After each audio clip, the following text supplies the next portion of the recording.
Hai semua, selamat datang di channel Baca Saham. Pada video ini, kita akan membahas topik dengan judul 9 saham super murah.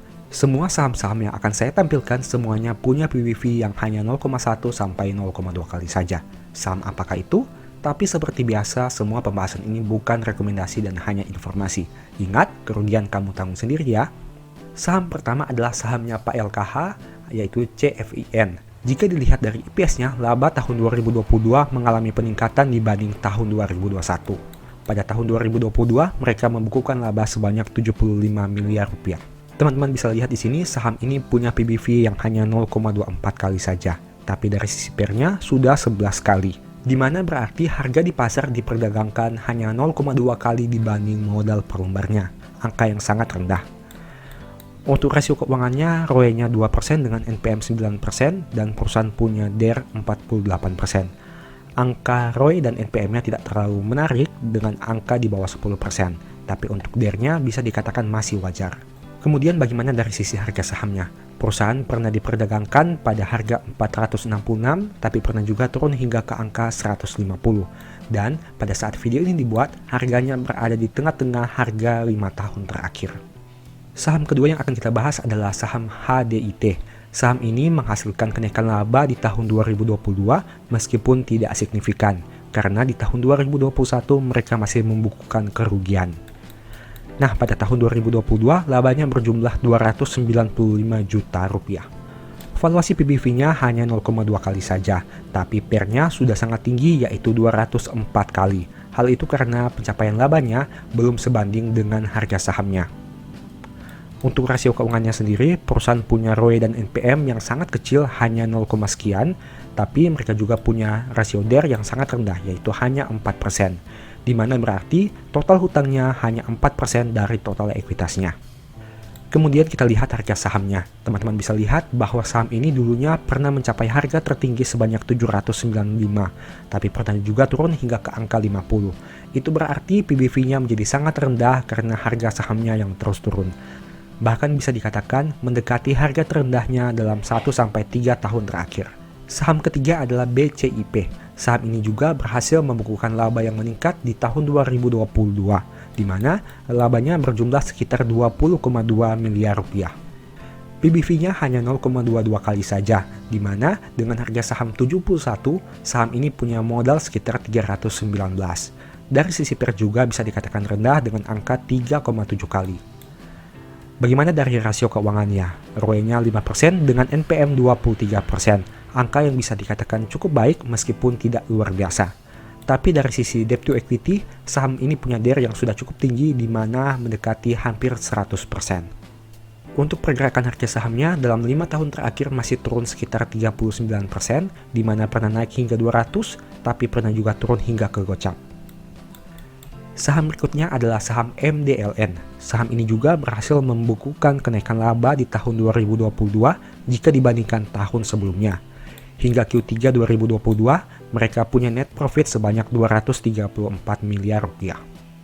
Teman-teman bisa lihat bahwa PBV-nya hanya 0,22 kali dengan PER 3 kali. Artinya harga di pasar lebih rendah dari modal per lembarnya. Nah, bagaimana untuk rasio keuangannya? ROE-nya 7% dengan NPM 38%. Angka yang bisa dikatakan cukup baik tapi tidak luar biasa. Sedangkan untuk DER-nya sendiri, perusahaan punya hutang yang jauh lebih besar dari modalnya, sehingga menyebabkan DER-nya 208%. Untuk historikal harganya, saham ini sudah turun 71% dalam 5 tahun terakhir. Hal itulah yang menyebabkan kenapa PBV-nya menjadi sangat rendah. Dulunya pernah naik hingga ke angka 380, tapi pernah juga turun hingga ke angka 50. Kemudian kita bahas saham Soci. Saham ini berhasil membukukan kenaikan laba di tahun 2022 jika dibandingkan tahun 2021, di mana pada Q3 net income-nya sekitar 132 miliar rupiah. Saham ini punya PBV 0,22 kali dengan PER 7 kali. Itu berarti dengan harga 176, saham ini dijual lebih murah dibanding modal per lembarnya yaitu 811. Untuk rasio keuangannya sendiri, ROE-nya 3% dengan NPM 8%. Angka yang cukup kecil dan tidak terlalu baik. Sedangkan untuk DER-nya sendiri masih 70%, yang berarti total liabilitasnya masih lebih rendah dari ekuitasnya. Dari sisi pergerakan harga, dalam 5 tahun terakhir masih minus 35%, pernah turun hingga ke angka 62, tapi pernah juga naik hingga ke angka 322. Berikutnya saham KBLM. Saham ini berhasil membukukan kenaikan laba di tahun 2022 jika dibandingkan tahun 2021 yang mengalami kerugian, di mana hingga Q3 net profitnya 14 miliar rupiah. PBV saham ini berjumlah 0,22 kali dengan PER 14 kali. Artinya harga di pasar lebih murah dari modal per lembarnya. Untuk rasio keuangannya, ROE 1% dengan NPM 1% juga. Sangat kecil dan tidak menarik. Sedangkan untuk rasio DER-nya sendiri, perusahaan punya debt to equity yang bisa dikatakan rendah dengan angka 19%. Untuk historical harganya, saham ini sudah turun 9% dalam 5 tahun terakhir, di mana pernah naik hingga ke angka 400-an, tapi pernah juga turun hingga ke angka 184. Dan harga saat video ini dibuat sudah mendekati harga terendah 5 tahun terakhir. Berikutnya saham UNIT atau saham unit. Nah, sayangnya teman-teman bisa lihat di sini bahwa untuk pencapaian kinerja terakhir masih tahun 2020, sehingga belum bisa kita update dengan data tahun 2022-nya. Bisa teman-teman lihat bahwa perusahaan ini punya PBV 0,18 kali dengan PER 54 kali. Tapi angka ini bisa dikatakan tidak update karena kita melihat berdasarkan laporan keuangan tahun 2020. Untuk harga sahamnya sendiri masih mengalami peningkatan dalam 3 dan 5 tahun terakhir, di mana harga pada saat video ini dibuat mendekati harga tertingginya. Berikutnya kita bahas saham GWSA. Saham ini mengalami peningkatan laba di tahun 2022 dibanding tahun sebelumnya, di mana hingga Q3 membukukan laba sekitar 65 miliar rupiah. Untuk PBV-nya hanya 0,17 kali dengan PER 13 kali. Itu berarti harga di pasar lebih rendah dibandingkan modal per lembarnya, hanya sekitar 0,17 kali saja.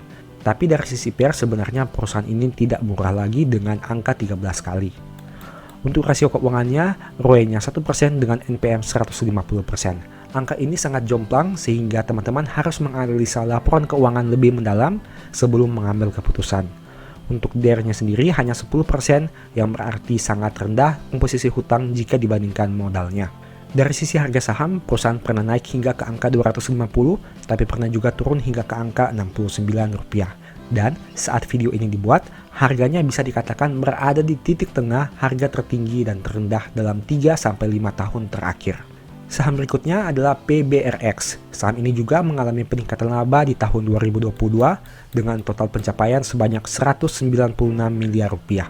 PBV-nya hanya 0,14 kali dengan PER 2,4 kali. Itu berarti dengan harga 100 rupiah, saham ini punya modal per lembar yang mencapai 719 rupiah. Bagaimana dari rasio keuangannya? ROE-nya 5% dengan NPM 2%. Angka yang sangat rendah karena berada di bawah 10%. Sedangkan untuk rasio DER-nya sendiri, total hutangnya jauh lebih tinggi dibanding modalnya, yaitu 130%. Untuk kinerja harga saham, saham ini sudah turun sekitar 77% dalam 5 tahun terakhir, di mana pernah mencapai harga tertinggi sebanyak 850, tapi pernah juga turun hingga ke angka 68 rupiah. Dan saat video ini dibuat, berarti angkanya sudah mendekati harga terendah 5-3 tahun terakhir. Oke, sekian pembahasan pada video ini. Apakah ada saham yang membuat teman-teman tertarik? Saham-saham yang punya PBV rendah hanya sekitar 0,1 sampai 0,2 kali. Ingat, teman-teman harus mempertimbangkan banyak aspek sebelum mengambil keputusan.